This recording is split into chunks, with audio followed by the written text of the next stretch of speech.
Hello, everybody. Welcome back to Meaningful People Podcast. We sat down with an awesome guest this week, Jamie Geller. But before we get to that, we want to tell you about our sponsor for this episode, and that is a book by Feldheim. Thank you, Feldheim. A very important book by Feldheim, written by Bracha Getz, illustrated by Shepsel Scheinberg. This is a very important book. I'm going to hold it up for people who are watching.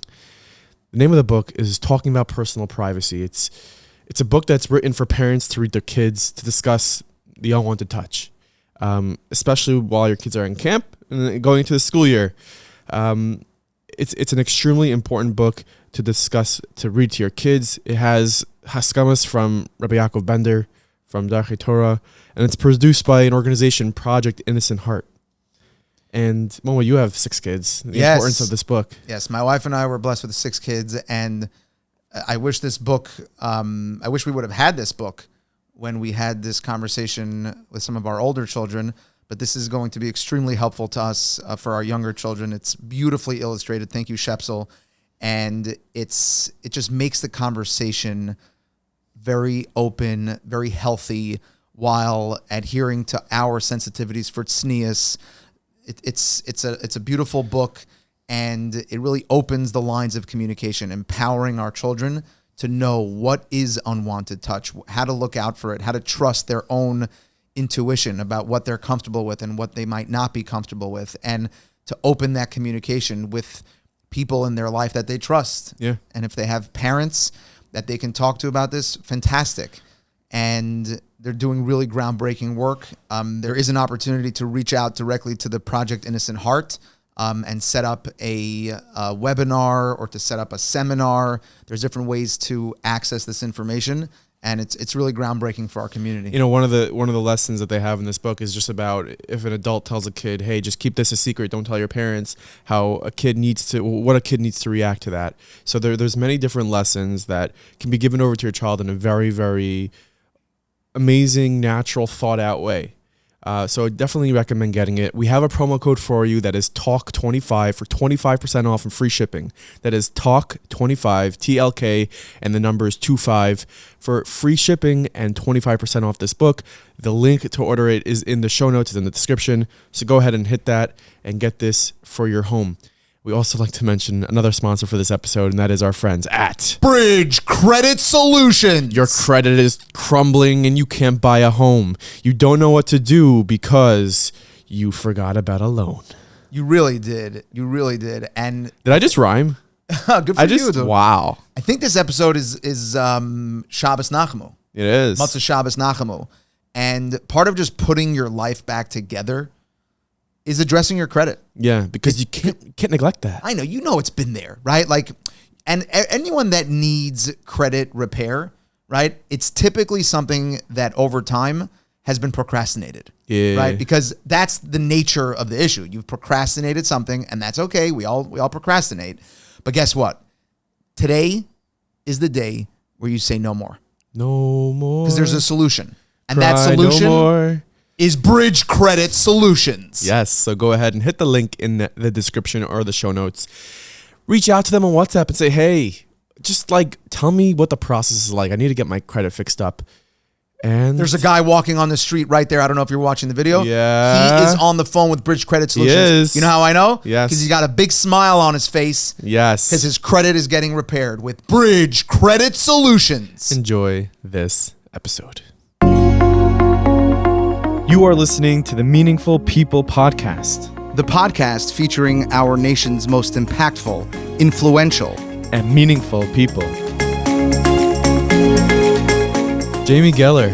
You know, it's always easy. It's always easy preparing for a guest when they have a Wikipedia page. It does make it a lot easier. It makes it a lot simpler. Not if the page is wrong. Not if it's erroneous.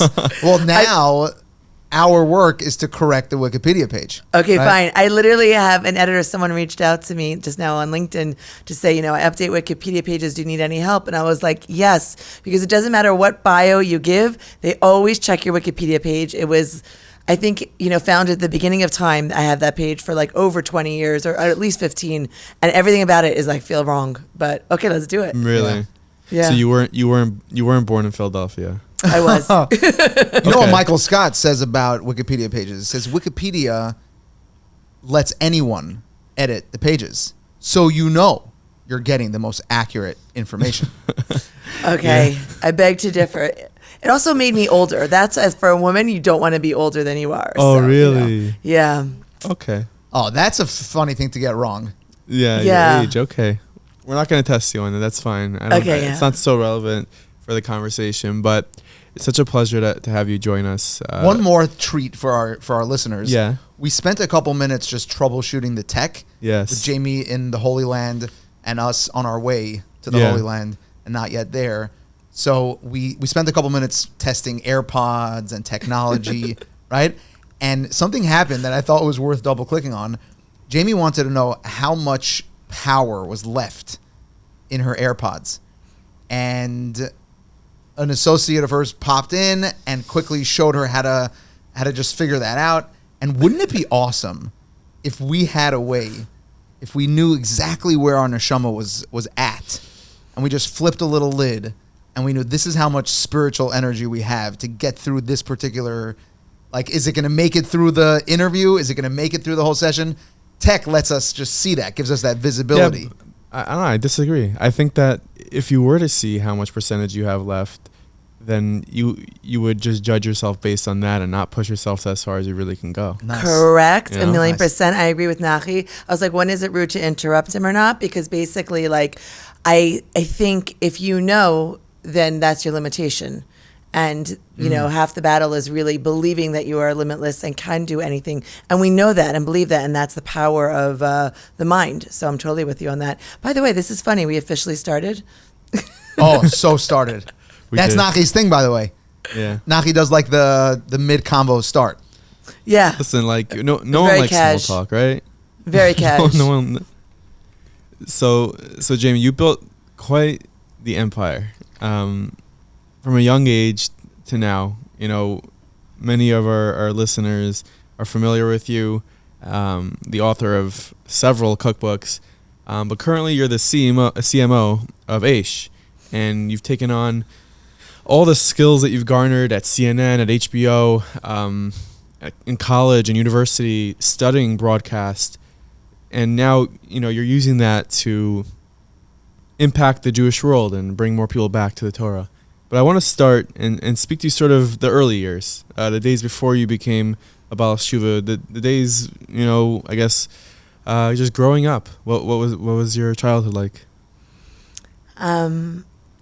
First of all, it's hard to look back, you know. In some ways, it's so nostalgic. In other ways, it feels like, you know, a million years ago, especially now having made Aliyah and becoming from and married and with children. It's just like it seems so far away. But if I would look back, on one hand, I would say it was an unbelievable, happy, very, very privileged, in the most amazing way, childhood in Philadelphia, private schools. I went to a Salman Schechter Day School, a Kibbutz Hebrew Academy, so a nice, strong sense of Jewish identity, even though I did not grow up religious. But I had a really, really strong baseline for speaking Hebrew. I knew how to daven. You know, I had a bas mitzvah, and we traveled to Israel a ton. We marched every year in the Israeli Day Parade, so a really, real sense of Jewish pride. And on the other hand, there were a lot of interesting things that happened. My parents were married, and they were divorced, and then they married each other again, and then they had my sister and I. So we are products of the second marriage of the same people to each other. That is very unique. That's cool. Yeah. I don't think we've had that from a guest before. Yeah, Yeah. there's one of the mitzvahs of the Torah is to be machzer grushase. That's one of the mitzvahs to get. I wish back together I and wish look- the mitzvah could happen again because they're divorced again. Wow. I go all over the world and I talk and I tell the story and I know that they're fine and they're comfortable with it. But I feel like it's such a pivotal reason for a lot of like my search for becoming religious and searching for more meaning and seeing how I could have like a healthy, amazing relationship. And also growing up, my parents, even though they finally got divorced again when I was in college, I think, 'cause I was in my early 20s, they got separated a lot when I was growing up. My father would move out and move back in again, and move out and move back in again. And I think that a lot of that has shaped, a lot of the decisions I've made in my life, and a lot of what I strive for and fight for, in terms of my spirituality and personal growth. So that's why it was just interesting to mention. No, it is very interesting. We just had a guest that we featured this past week. His name is Rabbi Naftali Miller. He's at the Aguda now, and he's also, I guess, the co-founder of Chazei Lev. And one of the things that we spoke about in length with him was him growing up in a divorced home. His father had left at a very, very young age, and it was just him, his mother, and his brother or siblings. I don't know how many siblings. Two brothers. And he pointed to that as sort of the catalyst for who he became today, as someone who's an extremely giving person and kind person. And to be honest, the feedback we've been getting from featuring just a story, I guess, of coming from divorce and stuff like that has been overwhelmingly positive. It's a topic that people definitely want to hear discussed more. I don't want to harp on it with you, but I mean, I imagine growing up with that just fact was maybe a little challenging at times. Yeah, it's interesting because it's so commonplace. It certainly was when I was growing up, very commonplace. I didn't grow up religious. Unfortunately, it's become more commonplace even now in more religious circles, but it doesn't diminish how challenging it is and how painful it is and how hard the parents have to work to ensure, raising healthy children with, of confidence and or on the right path, and the kids have to work on themselves.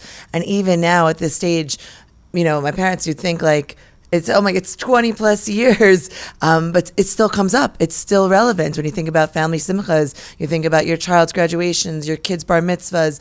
God willing, my girls soon will be in shidduchim, and it still plays a role. It's still a factor. It's still a consideration. So I just think it's something, definitely not. There's not the podcast for it. I didn't mean to, go too divergent, but it's definitely something to discuss. And you had mentioned that made you really think about your path in religion. Yeah. And I sort of want to, delve into that and hear why that is. It was happening all around me. Like I said, even the rabbi of the shul that I went to, they were married. I was in school with their kids, so we were close to the family, and they got divorced. And it just felt like, what are these families falling apart all around me? And that to me was a huge impetus for searching for more in life. I also, at the time, I went through CNN and HBO and everyone around me. I got my apartment. I lived in a penthouse in the middle of Manhattan that I sublet from one of the anchors at CNN at the time, because he was going on to his third marriage, and he had a great place, but he wasn't sure if the marriage was going to work out. So even though him and his new wife were moving down to I think it was around Battery Park, he wanted to keep this awesome penthouse apartment just in case this third marriage with the beauty queen didn't work out. So he sublet it to me and another producer friend of mine at CNN at the time. And I think that was kind of like, how do we have a sustainable relationship? How do we have happy marriages? How do we raise amazing families? And that to me was what I was starting to seek when I was looking more into Yiddishkeit. Well, did their marriage work out? The third one. It's funny. I went quickly after that to HBO. I guess I could look it up. I don't know if it survived. It's a good thing to Google. I'll definitely check that out. But he didn't need the apartment back. Not while you were there. Yeah, well, I've moved on since then. Now we've made Aliyah to Eretz HaKodesh, so we're good. Yeah. So again, I think I imagine you'll tell me, but it plays a huge role in what you're doing nowadays is the time that you spent at CNN and HBO, and it's not so common for from Orthodox women sitting in the Shaitel, living in the Holy Land, having had a stint at HBO and CNN. I guess for context for the listeners, for me, I don't even really know what was your passion getting into that position, and what were you doing at those organizations? So it's funny you said organization. So they're companies, but I always or now that I'm in the nonprofit world, I always call it a company, and I'm reminded it's an organization. So yeah, it's funny, like the context where you come from. I really, really wanted to be famous. My mother put me into singing, acting, dancing at a very young age, like to be a performer. And I did really well when I was at the age of 5. I was already a professional dancer performing with an adult dance troupe in Philadelphia. And as the only child in the dance troupe, and even asked to go on tour with them. And I think my mother, like, I don't know what she thought, would be the future if she put me like on this track. I was always going for auditions for commercials. And then at one point she kind of felt like, I don't know if I want my nice Jewish daughter to like be a chorus girl or be an actress. Like what future is that there, for her? And so she pulled me out of the professional dancing and performance space at the time when I was younger. And I remember that's the first time like I went into a depression. My sister always says this, like, she took me off the stage, and for a year, I literally sat on this one chair. I remember sitting sideways on it, staring at the TV. I refused to move. I went to school, but that was it. I refused to do anything physical. I was just so depressed having, kind of being taken off the stage, which is something I loved. So I think I was always seeking, like, how do I return? But my parents are immigrants. They came from Transylvania to Pennsylvania in the 60s. And really, really what they wanted for us was not to be, as we said in America, if you're not religious, barefoot and pregnant in the kitchen. The dream was not to be a balabusta, but to end up giving us a career and all that, was not available to my mother and even to my father in the old country. He never even graduated high school. He had to go to work. Wow. And so they really, really then went on to emphasize education and career. So journalism, I thought, okay, this is something I can learn. This is something I could study, but would still give me the opportunity to be somewhat of a performer, to be on TV, to be on the stage, so to speak. And so that's how I got into CNN, because of that. And what was it like working at a company like that? I mean, I don't know how many Frum Jews love CNN, but it's a big company, and so is HBO. Yeah. Like, what's it like as working there?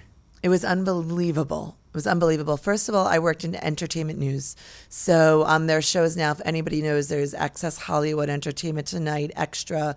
There are a bunch of other shows like that. But we covered entertainment news for CNN internationally, so both domestically and internationally. So it's global coverage for entertainment news for CNN. So I wasn't involved in any of the politics. Even at that time, I certainly wasn't sensitive to their political leanings vis-a-vis Israel or otherwise.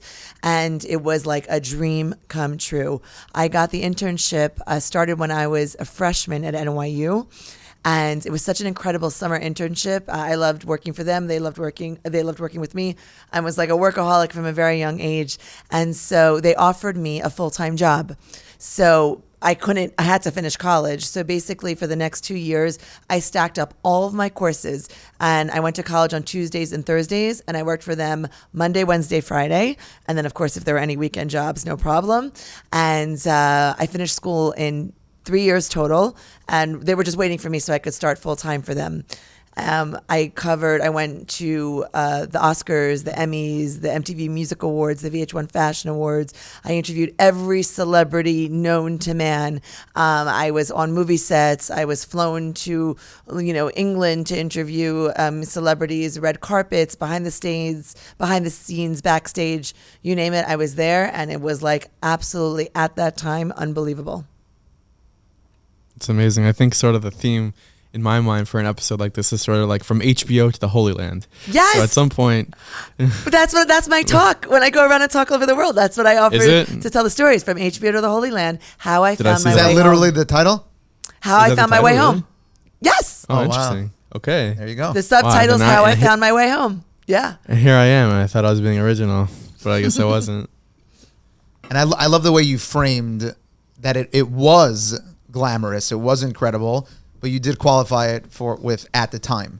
Yeah. And clearly so much has evolved in your life from what was at that time incredible to where you stand today.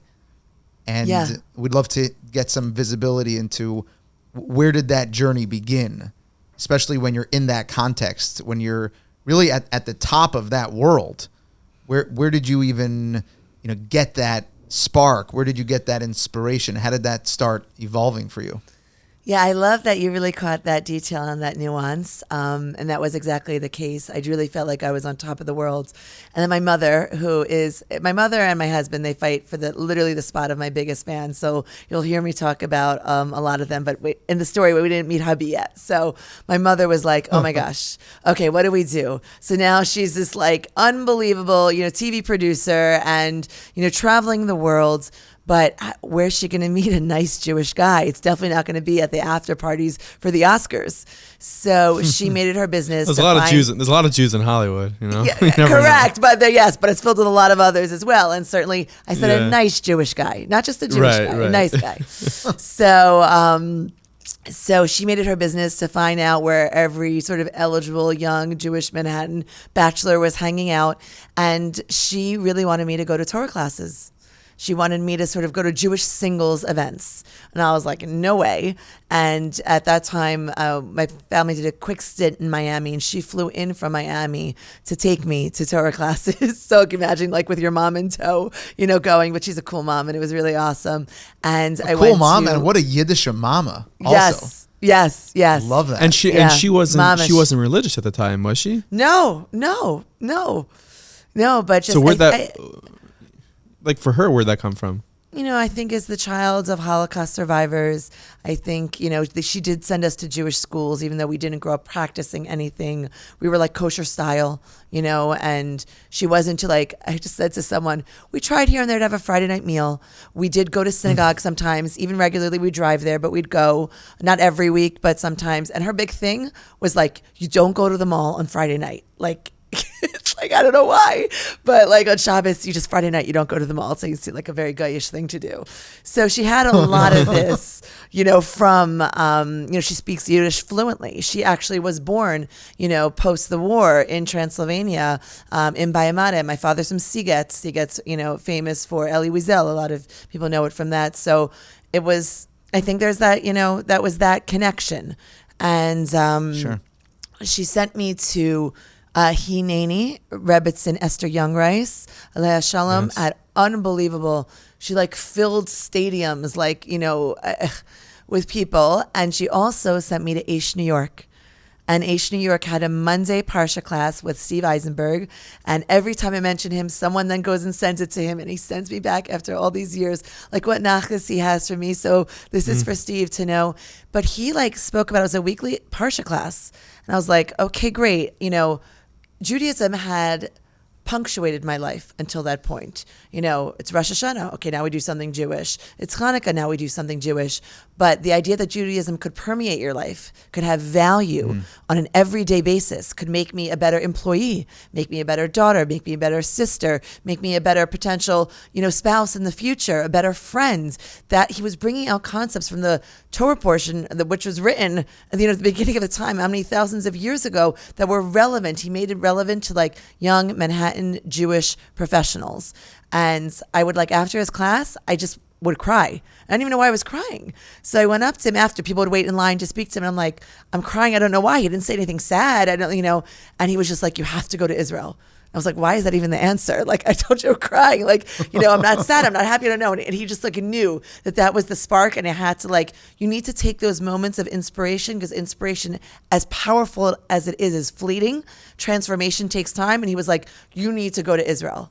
And so that was when I left CNN and, I went to Israel, went to seminary. Wow. Well, don't stop there. What?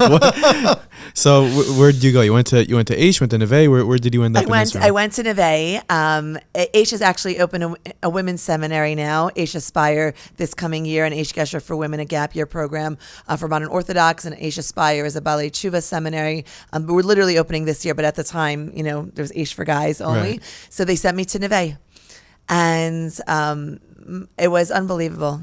It was hard and unbelievable. Okay, so first of all, I go into the dorms, and after one night, I'm I'm checking myself out. I lived in a penthouse in Manhattan. They're putting me in a dorm in Harnof. So I checked myself in and out. It sounds like a facility, but into the Sheraton, which is I think now it's the Leonardo, but. It's the Sheraton Jerusalem. And I was every day I took a taxi and I went, but I was I need to sleep in a normal space, a normal hotel room. And so I was there for 3 weeks.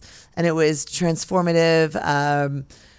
Rabbi Winter, Rabbi Kellemer, Rabbi Smith, and on, like they're just amazing rabbis. I actually met Rabbi Smith's daughter-in-law at the Sheitel Macher place 20 years later last week. And I was like freaking out. She's like, you know my father-in-law? I'm like, of course. So Rabbi Tchaikovsky, I was like, refs, it was unbelievable. And I'm there 3 weeks. And I get a call, and the woman on the other line said, "Can you be on the set of Sopranos, next week?" And I was walking up the hill in Har Nof to Neve, and it's like a little bit of a steep hill, and it's super hot. And I didn't want to leave television. I just knew that I couldn't work for live television. When I decided that I wanted to become Shomer Shabbos and wanted to go to Israel, I did, and it was after I'd also tried a Shabbaton, like a discovery Shabbaton with Aish, which was like all about the proofs of God. And I had that experience, and I was like, this is it. Steve is right. I need to go to Israel. I didn't want to leave TV. I wanted to have my cake and eat it too. But my show that I worked for, which was called Showbiz Today at CNN, was live every day at 4:30. But I had decided that I wanted to become Shomer Shabbos and learn more about Yiddishkeit in December, when Shabbos starts at 4. So I consulted with a bunch of rabbis, and I was like, okay, it's on the 23rd floor. Could I walk down? Could I do the show and then just walk down the stairs, not take the elevator? But then there was the automatic door. And then it's like, but it wasn't a Shabbos environment. Like, then what I'm doing? Where am I having Shabbos? Where am I going? So I left happily, begrudgingly, but not totally wanting to leave it behind. So this opportunity to work back in television, but not under the constraints of live television, and to come in as a Shomer Shabbos, person, I thought was like, this is Hashem giving me my cake and allowing me to eat it too. Which opportunity is that you're describing? It's going to the Sopranos. I'm there. I'm in Neve. I'm there for 3 weeks. I'd left CNN, and she said, "Can you come to HBO? Can you be on set of the Sopranos next week?" So she knew I was Shomer Shabbos. She knew I was, and she still wanted to hire me. And it wasn't live television anymore. It was still though in production. So I said, "I'll be there." Wow. So you had the cake? Yes, and I ate, and I love cake. Yeah. Was it good? Then it was. At that time. Yeah. I thought Nachi had a Sopranos reference coming. Cake-related Sopranos. I don't have Sopranos. That was your shot right there. I don't have one. When James Gandolfini, he should rest in peace, passed away, I'd already made Aliyah. He was, for those that probably watching that don't know, but he was Tony Soprano. He was the star of the series, and a bunch of people. I mean, everyone was stopping me on the street of Ramat Beit Shemesh, and they're like, "Baruch Dayan Emes, Baruch Dayan Emes." I'm like, "Thanks." Everyone knew. It was very funny. Very interesting. Yeah. Wow. We'll be right back to this episode in just a minute. Right back. But, Jamie Geller, her career at HBO, CNN, working in that incredible corporate world. I mean, it might not be so possible without a higher education. Exactly. But you know where you can get such a higher education? Touro University. And you could be living in Israel and still get that higher education. Exactly. Because Touro University offers more.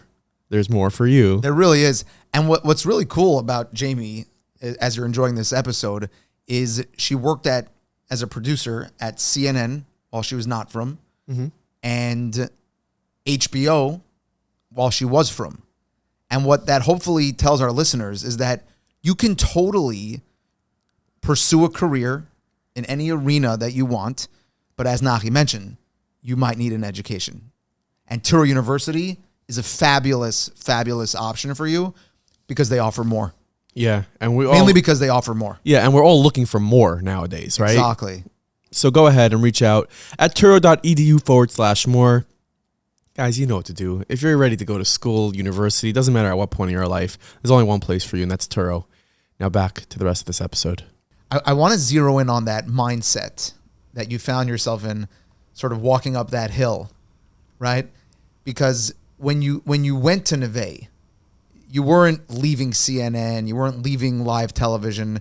What if you could just paint that picture of what was going on in your mind? You were just taking a couple weeks, right? In retrospect, it's changing the entire trajectory of your life. But we don't experience our day-to-day with those, with that magnitude, right? So for our listeners that might be in middle of that journey, what did that mindset, how did you experience that, if you can recall? Well, I did leave. I quit my job. There was no take some time. In TV, in Hollywood, in production, there's no take some time. There's no time for you. There's no time for anything. You quit the live. I quit it. I quit. I went into my boss Scott's office, and he was a nice Jewish guy married to a Buddhist convert, and that was his second marriage. And he said to me, and I said to him, I'm quitting. And he said to me, because I was like a rising star in the space, like it was crazy. And he said to me, good luck ever finding a job in the TV industry with this new Shomer Sabbath thing of yours. Like you'll never, you're toast. You'll never make it. And I left and I went to Israel, not knowing what's next, but knowing full well that I had left that chapter of my life behind. So I went very unencumbered. But sadly, I had wanted to think about, like, I'd built this incredible career, a great name for myself, a great reputation. I could have had many opportunities at CNN, but I left live television. So I was in this like pivotal place, but 3 weeks there, living out of a hotel, I thinking still about, not regretful about what did I do, but more about, okay, what's going to be next? And then Hashem just like through a shaliach called me. So, this is next for you. Right. And I mean, you currently are not still working at HBO. So obviously that time did come to an end. And what was that next step like? What did that look like? It was absolutely amazing there until it wasn't, like everything. Mm-hmm. And so I came in Shomer Shabbos, and they were, it's really nice. My Jewish boss, Scott, at CNN was like, you've got no future. And here, all my Irish Catholic bosses bent over backwards to make accommodations for, a Shabbos observant Jew. And like, there was no one else in the production and the media side and the creative services and the marketing side, no one else like me. And it was literally like, can you drink this water? Is the water kosher? When I had to fly to London, we had a series called Angels in America, which was a Tony Award-winning play, which turned into a movie made by an Academy Award-winning director, Mike Nichols, with tons of celebrities. And they flew me out to interview Emma Thompson in London, and they paid an extra night in my hotel because I would have been done Friday and I could have flown back Friday, but I don't fly back on Shabbos. I flew back Motzi Shabbos. They paid extra money for me to have on set wherever it was kosher food. They were beyond accommodating. They even knew I was Shomer Nagia. So like the biggest celebrities would come. It's very common. You just shake hands, like when you meet someone, and they'd be like, you can't shake her hand, she's religious. And that would spark all these conversations. Why not? Why don't you shake hands? Like they kept on introducing me as the girl who doesn't shake hands, and it's like, it was so unbelievable. Shout out to HBO. That's pretty cool. Yes. Beyond. And yeah. Oh, I feel like many people find themselves, especially working in the corporate world, in that situation with the whole shaking the hands thing. And there's always like, well, what do I say? What could I do? What are some tips that you have? Did you come up with some really good excuses for people why you couldn't shake their hands? It's so funny because it was just in the news here, obviously in Israel, with Biden having come and one of the singers who sang didn't shake his hand. No, I didn't. I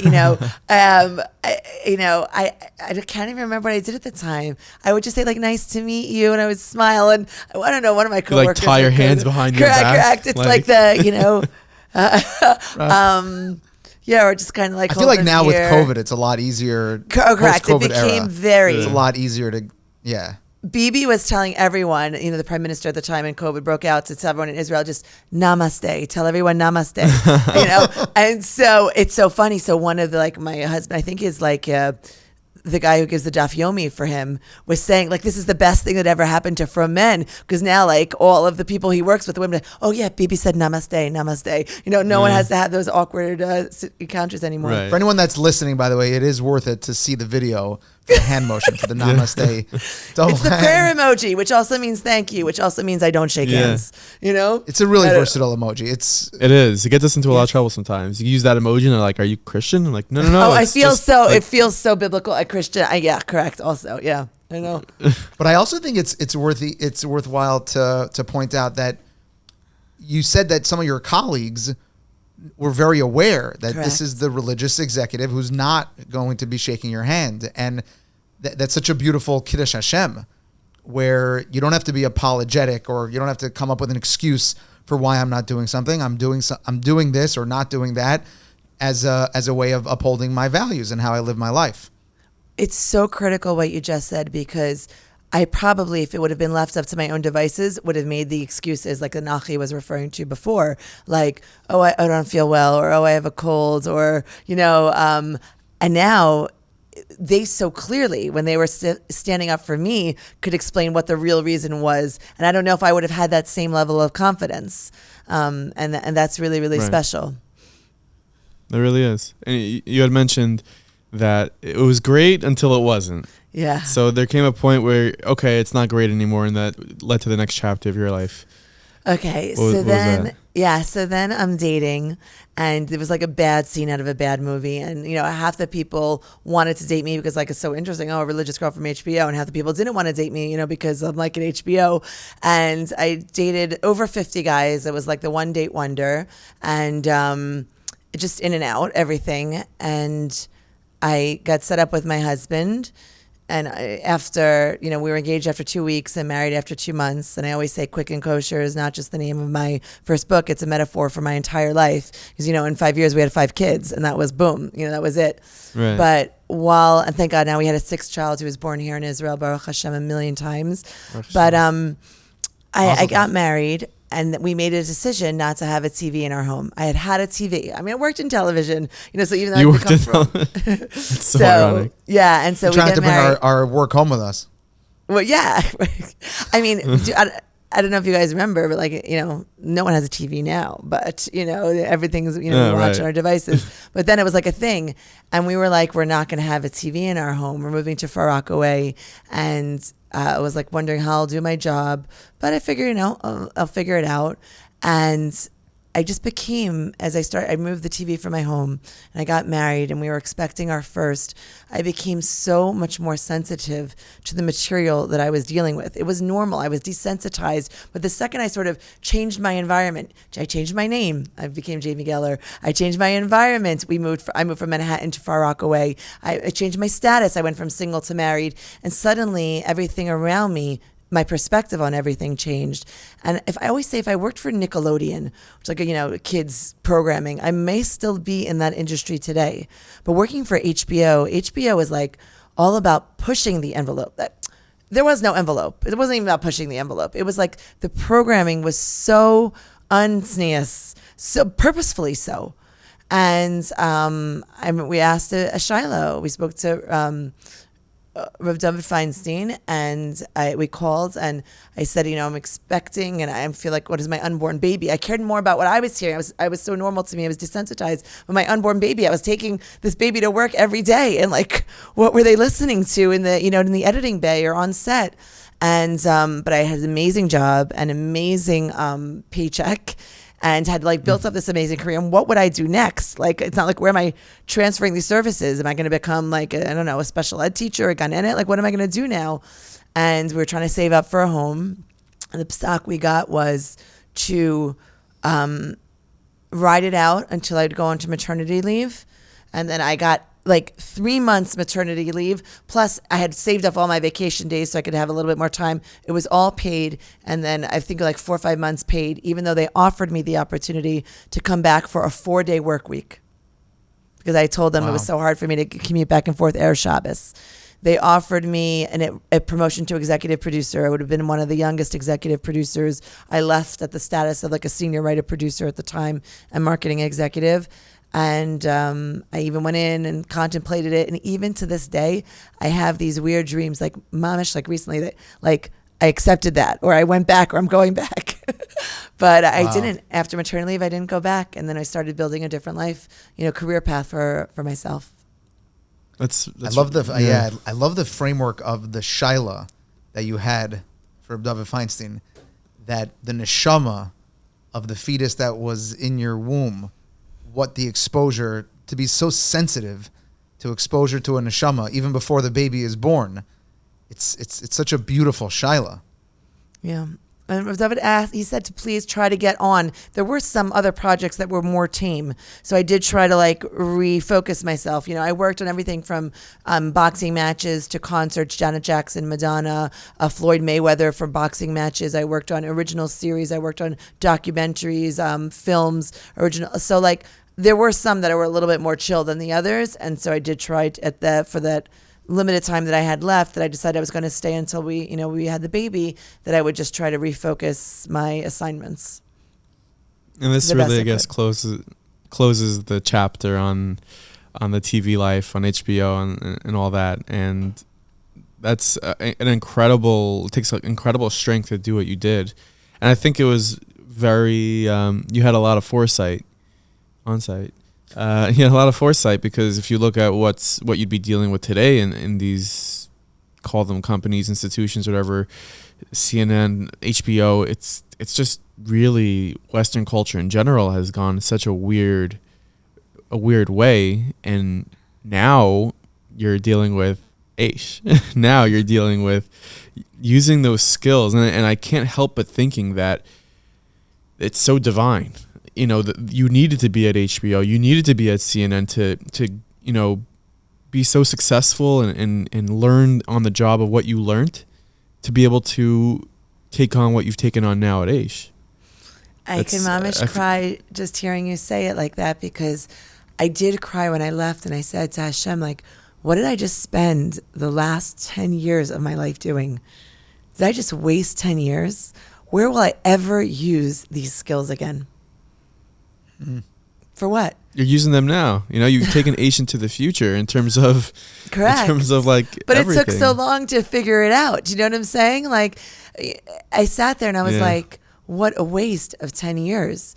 And I have to say, having CNN and HBO on my resume, and when I say my resume, like even my unofficial resume, our conversation today, however long this conversation is, it's completely dominated by the HBO CNN story. It has become my calling card and my reason why people are inviting me to speak all over the world, and why I tell the story from HBO to the Holy Land and how I found my way home. So for the longest time, I thought it was just for that. I didn't even realize that there was like the cherry on top of the icing, on top of the cake, which is this opportunity at Aish. And this is really a synergy of everything, every moment. I literally just left Rabbi Berg, our CEO, a message this morning. Every moment of my life has led up to this. And last night, I was filming till 1:30 in the morning on the rooftop of Aish, and I was co-hosting. Yeah, I saw that with Rabbi Itiel Goldwich. Yeah, co-hosting a Tisha B'Av streaming program that's going to be streaming on demand on Tisha B'Av. A million years, meaning not, when I say million years, like a week ago, if you said to me, like, would this ever have been on your resume, a Tisha B'Av program overlooking Har Bayis, overlooking the Kotel at Aish as, part of the chief media marketing officer there. I never even thought I would like host a program like that. Even if Aish puts it out there, like they asked me this year, they've done the program many years. They did the program last year. I was here. And this year they're like, will you host with us? I'm like, am I even the right person? Like, this is crazy, So yeah, everything. That's like wild. You said, it's nothing short of divine. It really isn't. And you become from, and you get married to your husband. You're living in Frockaway. I think you maybe jump around a little bit within the States, but ultimately you ended up and you made a decision to move to Eretz Yisrael. So if you just take us through that process. Well, we missed the part about your family and how they jump-started my interim career. Oh my gosh, they're gonna come on. I was like, so that was like, I thought we were gonna start with that. So for sure. No, that's how. First of all, that's how I have. Everyone knows you, but I have some familiarity with you because when I was growing up, you were writing in my father's paper, column. Yeah. And I think that was the first time you got into the writing world and maybe even the recipe world. So, yeah, I think that's pretty cool. Basically, I'm sitting there. I'm on maternity leave. I know that, the money's going to be running out soon. I'm like, well, what am I going to do? So my husband says to me, you should write a cookbook. And why? Because basically I used my oven for storage when I got married. I never turned the thing on. I literally didn't know the difference between a spatula and a saucepan. I did not care. And over the course of that first year of marriage, I learned how to cook. I'm not the best cook, and I wasn't the best cook, but it was like I went from nothing to like, oh, I can entertain for 30. And everything I did was fast and simple and easy. I took every recipe that everyone gave me and I made it like, dumbed it down. How can we make this fewer ingredients? How can we get it into one pot? How can I prep it in 5 minutes? Because I got home midnight. I had to turn around the next day at 6 a.m. and be back on set. I did not have time, to slave in the kitchen. I always say slavery is like so yesterday. So I decided to write this cookbook, and I, was thinking like, nobody knows me. Like, why would anyone buy this? So the first step was to get my name out there. And I remember the meeting. I remember meeting your parents. I don't know, in a back room of the home. It was like a lot of sun was streaming through. I don't know if it's a sunroom or a family room or, but, and like sort of pitching them like my column. Like, I'm like, I'll write for free. You don't have to pay me. I think we called it at that time, Secrets of the 15-Minute Chef. And this is before blogs. This is before social media. Right.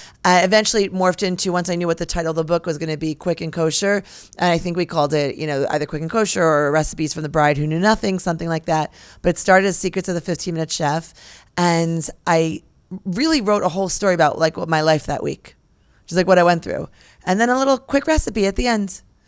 And like I became famous overnight. I could not walk down Central Avenue because I just would share like my it's like before blogging, right. before I would share my life, and people would like stop me, and like people would stop. Oh, hubby, you did this week, and hubby, you did that this week, and he was like, he's so private, and he's like freaking out, like what's going on? People are stopping me in the supermarket and stopping him everywhere, and that's literally launched my career and my name to the point that when I actually published my book, it was sold out in less than a week of the first printing. And that first book is now in its 7th printing. And I credit all of this to the 5 Towns Jewish Times and to Larry Nesta Gordon. And not just that, when I went to write the cookbook, I know how important photography was. And I had a standard of production because of HBO. And guess what? Malky was my sister. Yes. So she was like an agent at the time for like photographers and food stylists. And she literally found my team for me. That made me famous. That's awesome. I think there should be a reunion. I think you should start writing for the paper again, maybe. I don't know. Well, whatever. I tried to thank Malky last week. We did like an influencer day at the Ritz-Carlton Herzliya. It was like massages and lounging by the pool and a special meal. And she was like flying out of Israel exactly at that time when I invited her. So, yeah. That's funny. That's so nice. I'm sure my parents will really appreciate hearing that. Yeah. So again, you began moving around the States a little bit. Yeah. I'm not sure exactly where you ended up, but we just went from Far Rockaway to Muncie. No big deal. Oh, no big deal. Yeah. And then you spent some time in Muncie, and then you're like, you know what? Let's get out of here. Well, and then what? I wasn't like, let's get out of here. I like went kicking and screaming. Literally. Oh, you got dragged. Correct. My husband said on the first date, I'd really love to, live in Israel. And I said, well, go find yourself another girl. Because, I love Israel. I'll support Israel. You could have a second home in Israel if you want, but like I'm not living there. And for the longest time, he was only Spoiler alert for those who are listening. Jamie's in Israel. She ain't here. Correct. 10 years. It's 10 years. Yeah. Wow. Yeah. He was only dating girls that wanted to live in Israel. And then after that wasn't working out for a few years. So his rep told him to expand his horizons. So he gave it a shot with me, and like water on a rock. He just worked on me. And for, I guess we were married 8 years. By the way, like I put the house on the market. We were going to move when we were married 5 years, and I took it off the market. Then in 6 years, I did on the market, off the market. Every year I would say bye to the teachers. And then, at the beginning of the school year, we'd be back. And they're like, you're back? Like, so when we finally put the house on the market again, they didn't think we were going. And when we finally left and like we're hugging people, like crying, they're like, really? Like this is really happening? But I really went because it was his dream. I believed in it. Theoretically, I believed in it hashkafically. I believed in it spiritually. It was just too hard physically for me to think about the culture shift, the change, leaving my family. Obviously, I was scared that my career wouldn't continue. I was scared about the change in lifestyle. And but I always say you can take the girl out of TV, but you can't take the TV producer out of the girl. So I just decided, okay, if I'm going to do this, let's do it right. So I made a documentary series called Joy of Aliyah. It was a 10-part real-time documentary series covering our Aliyah, and we were mamish, like editing on the plane. And then, like, you know, we got down, kissed the ground. That we just added that last scene, and then released that episode that night. So wow, the night that you got there. Yeah, it was a 10-part episode, incredible. and so that episode of like when we were, I think we called it the final 24 hours, or the last 24 hours in the flight. Yeah, I watched that. Yeah. It looks so hectic. It looks so. First of all, you were bawling the entire time. Correct. Totally. Second of all, it looked so overwhelming. Like, I don't know. Then you went with Nefesh B'Nefesh. Yeah. So like the flight, everything was just so. I got anxiety watching it. It's so intense, so intense. Yeah, yeah. That's wild. That was that, and now we're here 10 years later. Hey. Any regrets? Oh my gosh, yes. Actually, people say no regrets. You didn't go sooner. Why didn't we do this sooner? I was like, Mamish had blinders on. I think there's a lot of people that can relate to what you're talking about right now. Because as from Jews here in America or anywhere else in the world that's not Israel, we all have, whether we want to or we want to go, you know, we all have that thing in our mind. I think it comes with our neshama, maybe, that we're yearning to be in that place. And some of us do it. A large majority of us don't. But I would say a big chunk of people are on the fence. Yeah. Place that you were at for quite a few years. Yeah. Had like any advice for people maybe to get over that fence? Look, it's so personal. It's so intense. There's financial considerations. There are considerations with your children. My only thing is Das Torah. Like, that's the only thing that we can go by. That's what you have to ask. And I would never pressure anyone to do anything. But I just feel like if we are making the major decisions in our life according to Das Torah, then that's the way it has to be done, and that's the best thing to do. Wow, that's that. And that's that, yeah. Just that's great advice. It is. Yeah, I mean, who knows better? When you did make that decision 10 years ago, did you know what was in store for you in Israel? Did you know how you were going to provide for the family? Did you have a plan in place? Well, at that time, I had the column in the 5 Towns Jewish Times had morphed into like a media company. So I think at the time already, not only did we have a website, we were active, I think, on 6 social media handles and 6 social media platforms with 2 different handles on each platform. We had a magazine even. So I just was going to, transfer that and continue that, and, really diving to Hashem that it would do well. But it was a hope and a prayer. It wasn't for sure.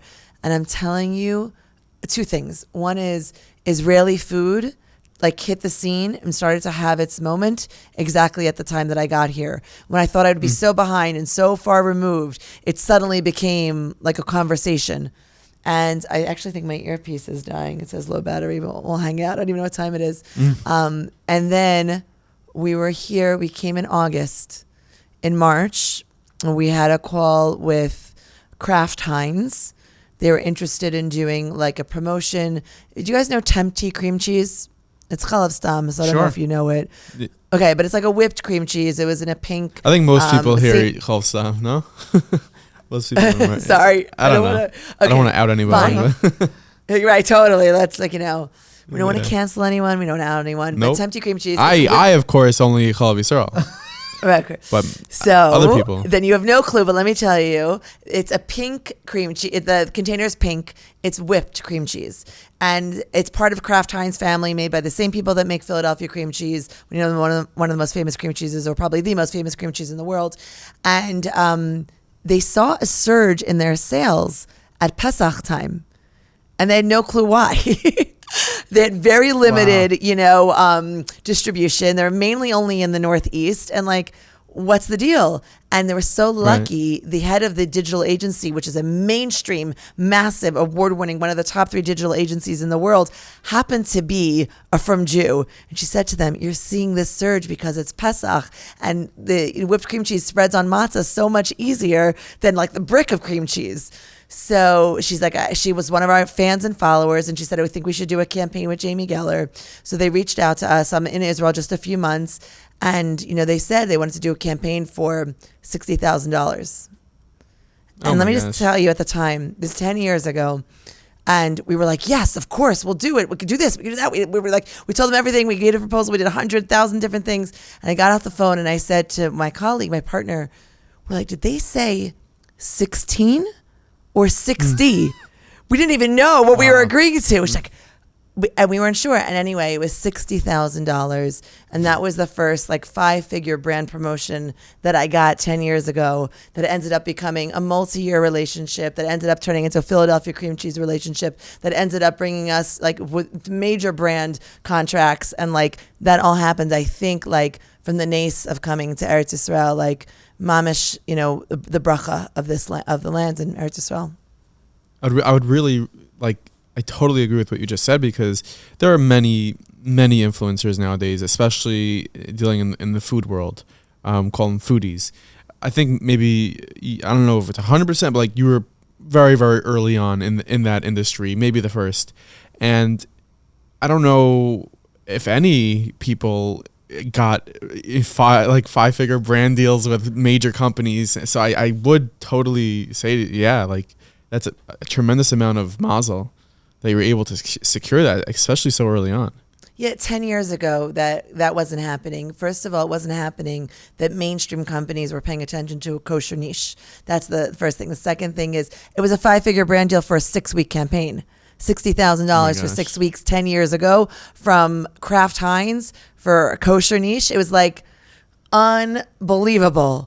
It was, and then that just showed us, I always thought and believed and hoped, that was the direction that, kosher food could go, or kosher, we were a kosher digital media company, or at that point we were online and offline. So we were a kosher media company at the time, and I always believed it. And I always thought that, and I always pitched that, but I never wasn't really sure if it was going to happen. I find it so interesting how you really, again, you took those skills that you had in media and you just applied it to food, and you built this tremendous empire. I think well over 100 million views.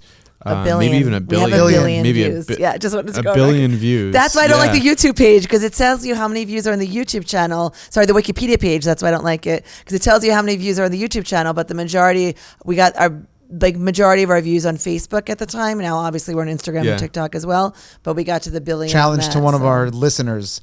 Please go to Wikipedia and update the page. Come on. To be a billion. By the way, you should know, I think Wikipedia says 65 million views. Erroneous. Whatever. I think they said 65 million. I'm like, there's no way, because I've seen videos of yours on Facebook that have tens of millions of views. No, we have a handful of videos on Facebook, a handful, meaning at least 5 that have over 10 million, but most of them have over 30 to 50 million, and a few have 100 million.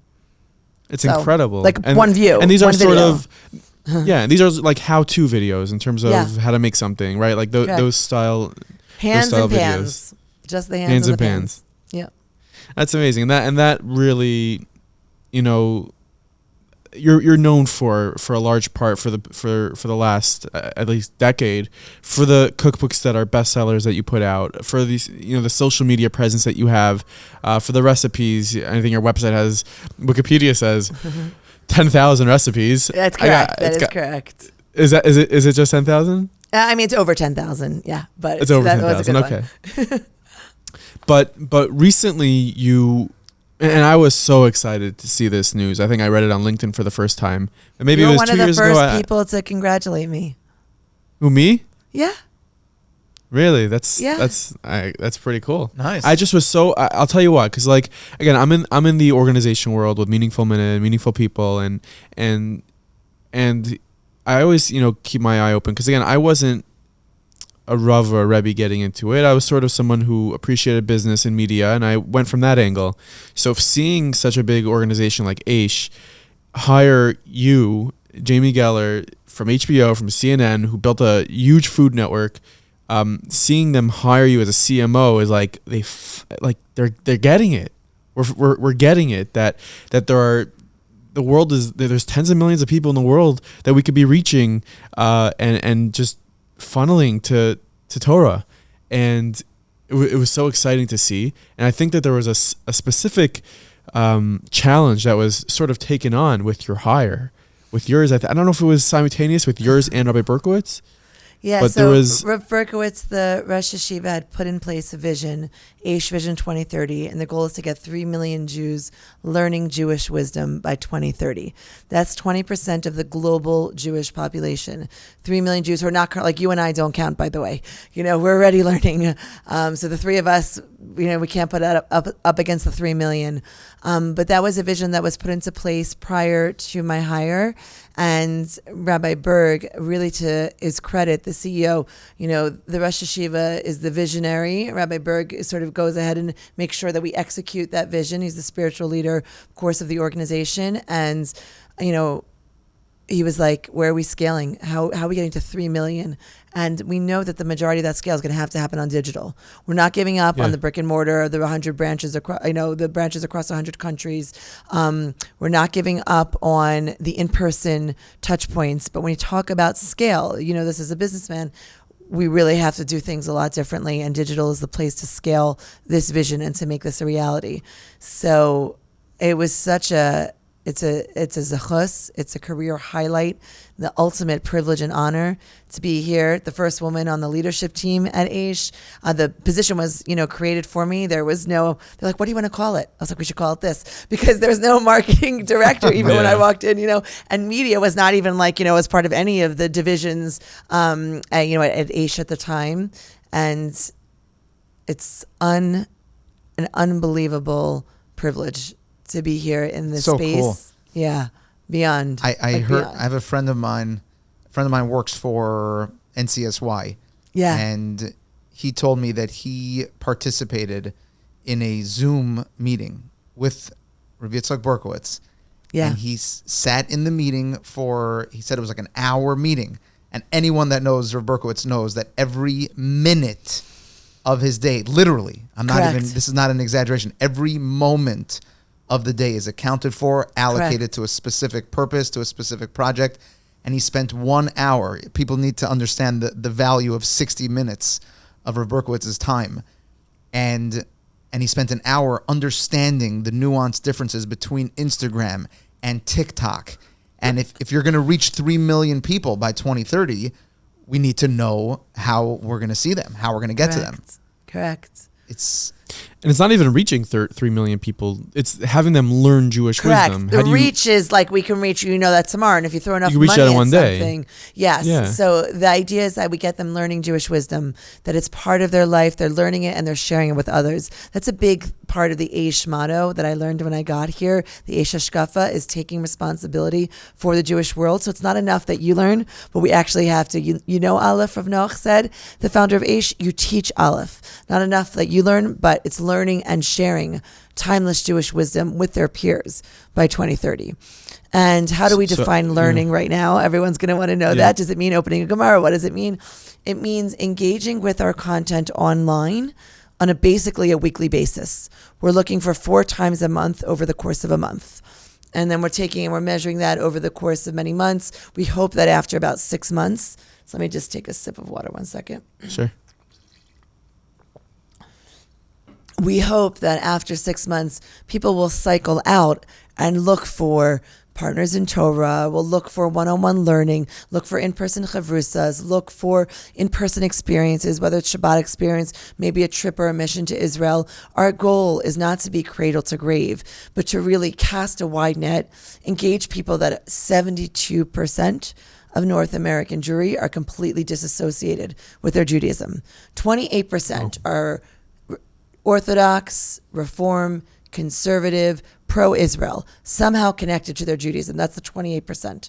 We're counting pro-Israel. They're not, religiously engaged with Judaism, but at least they're pro-Israel. The rest of the 72% are just being ignored. And they have not left Judaism because they don't care. It's because they don't know. Knowledge is power, and we need to focus on them. They're the hardest to reach. They're the furthest to reach. They're the most expensive to reach. And we need to engage them with their Judaism. God willing, after 6 months of regular learning with us, we hope that they will be passed off to any of the myriad of unbelievable, whether it's Chabad, whether it's Lakewood, wherever they go, let them continue to engage with Judaism on a deeper level.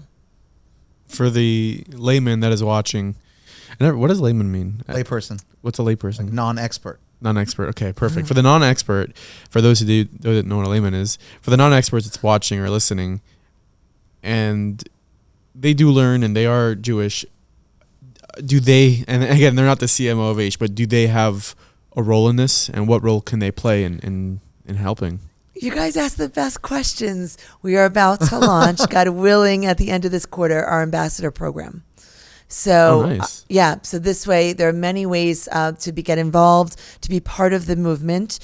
So please be on the lookout for that, and we'll share it with you guys first so that you can help, spread the word, because I think a lot of the people who are watching your show and who follow, like the whole Meaningful Minute and Meaningful People, brand, would be perfectly primed to be ambassadors to share. We'll give you the tools. So how do you share content? How do you share Jewish wisdom? How can you be out there helping 3 million, can I say 3 million plus Jews, God willing, learning Torah and learning Jewish wisdom? That's so amazing because, there's the sort of the micro influencers, which are people who have 1,000 followers, 1,000 status views, and maybe not 100,000, but you add up all that and you have a ton of ambassadors. You're reaching a ton of people. Micro influencers are the most powerful. Never say I just have or I only have. And by the way, I consider everyone a micro influencer. I don't care what your stats are. Your immediate circle, your personal recommendation and referral goes so much further than even someone out there with 100,000 or 100 million followers, because it just feels advertising and it feels forced. But you know what it's like when your friend refers someone. Word of mouth. How many businesses have been built on that?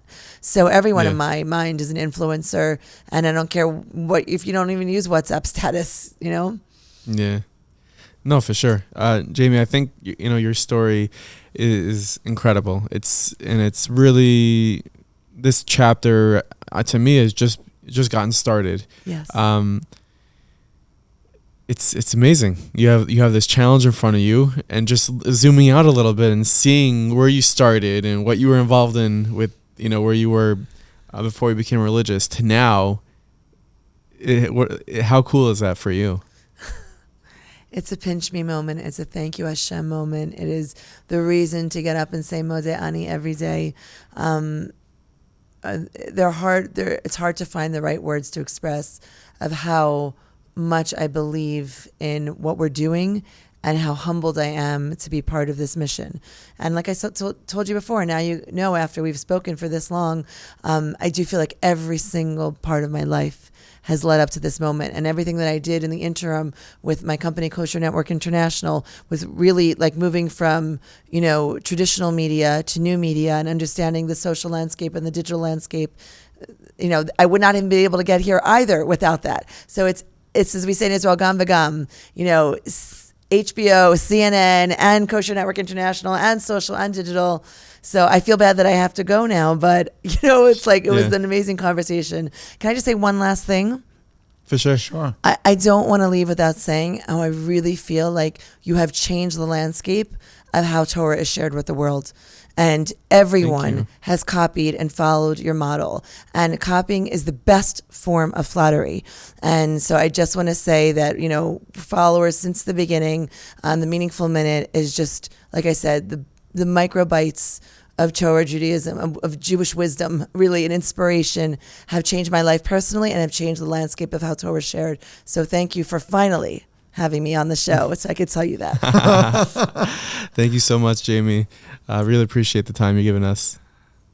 Thank you. My pleasure. Thank you. We hope you enjoyed this episode with Jamie Geller. Right? Amazing, huh? Oh, she's so cool. Didn't realize how high up she actually was at HBO. Like, she's a total rock star in everything that she does.